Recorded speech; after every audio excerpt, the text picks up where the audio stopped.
여러분, 교촌점주, 교촌치킨 점주는요 웬만하면 안 내놓는다고 해요. 왜냐하면요 이게 돈을 많이 벌어주기 때문이라고 해요.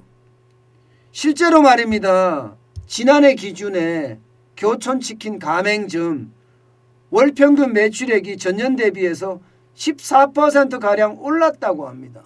그래서 6,200만 원, 와 6,200만 월평균 매출이 교촌치킨 가맹점이 말입니다. 예. 그러면 교촌 점포 안 내놓잖아요. 그죠? 안 내놓습니다. 그런데 이게 오미크론이 닥치고 또 지금 코로나19의 신규 확진자가 굉장히 많이 늘어나면서 이제 교촌치킨의 점포마저도 시장에 지금 나오고 있다는 이야기입니다. 여러분 이 지표 한번 보세요. 12월에 점포 매물 수입니다. 3,500개입니다. 아프니까 사장이다는 카페에 올라온 매물인데 와, 이 매물은요 굉장히 폭증한 수치예요. 폭증한 수치. 이 지표를 보세요. 2020년 8월만 하더라도 1,363개였습니다.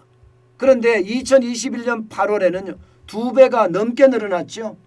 3,030개로 늘어났습니다. 그러다가 12월에 지금 3,500개로 늘어났습니다. 3,500개로. 그야말로 자영업자들이 굉장히 어려워지고 있다는 이야기가 되는 겁니다. 심지어 말입니다. 예, 교촌치킨 말고 배달 자영업자들 있죠. 배달 중심의 자영업자들. 여기도 지금 정점을 찍고 하락하는 추세다 이렇게 이야기합니다. 실제 모바일 인덱스라고 데이터 분석을 하는 플랫폼입니다. 여기서 분석하는 것을 보면요. 지난 8월에 예, 이게 배달 중심의 자영업자, 배달의 민족에 등록되어 있는 자영업자 38만 명입니다. 38만 명이 증가했어요. 그런데 석 달 연속 지금 하락하더니 지난달에는요 35만 명이 감소했습니다. 35만 명이.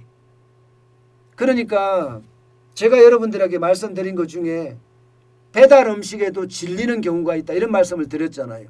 실제 배달 음식에도 질려하는 거죠. 예, 교촌치킨도 그렇고요. 그나마 그동안 잘 나갔다고 하는 배달 중심의 어떤 자영업자들도 상황이 점점 어려워져서 매물을 내놓는다는 거예요.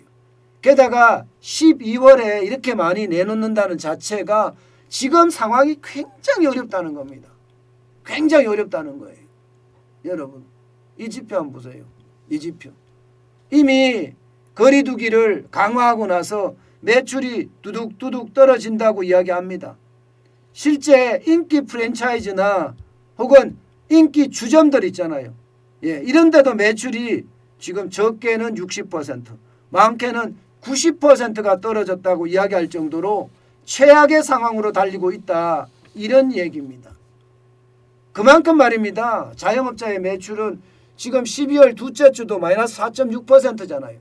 작년 대비해서 늘어났어요. 17.2%가 늘어났다고 하지만 전달 대비해서 4.6%까지 떨어졌으니까 이게 앞으로 1월 2일까지잖아요. 1월 2일까지 하면 매출은 계속 빠질 거라는 거예요. 매출은 계속 빠질 거다. 예, 매출은 계속 빠질 거고 1월 2일에 가서 만약에 신규 확진자가 줄어들지 않으면 어떻게 됩니까?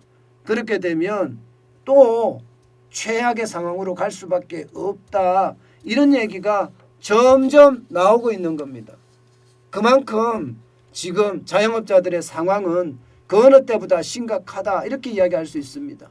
오죽했으면 여러분, 오죽했으면 이 거리두기 강화하는데 제발 오늘이죠. 12월 22일이 오늘이네요. 예, 자영업자 총걸기 대회를 한다고 하겠습니까? 예, 사적 모임 4명까지 허용한 이러면 장사 안 된다. 예, 운영 제한 시간을 저녁 9시 어떤 데는 저녁 10시까지 한다고 하면 이게 결국은 말입니다. 그 결국은 최악이 되지 않겠느냐. 예, 이런 이야기를 하는 겁니다. 여러분 결국 말입니다. 거리두기를 강화하고 나서 장사하는 사람들의 입장에서는 장사 끝이야 이제. 이런 얘기가 그냥 술술 흘러나옵니다. 술술. 식당이나 카페는 9시 되면 사람이 없어요. 사람이 없습니다. 영화관이나 공연장은 10시가 되면 사람이 없어요. 이거 안 닫으면 과태료가 엄청 세거든요. 예, 한 번 어기잖아요. 그러면 벌금이 150만 원입니다. 게다가 영업정지가 10일이에요. 두 번 어기잖아요. 벌금이 300만 원입니다. 그리고 영업정지가 20일입니다. 세 번째 어기면요. 영업정지예요. 영업정지. 네 번째 어기면 시설 폐쇄입니다. 시설 폐쇄. 엄청나게 강합니다. 엄청나게. 그런데 이 와중에도 이렇게 최악인 와중에도 말입니다. 자영업자들 중에는요. 나 이거 못 지키겠어. 이거 나 못 지키겠어. 나 먹고 살 돈도 없어.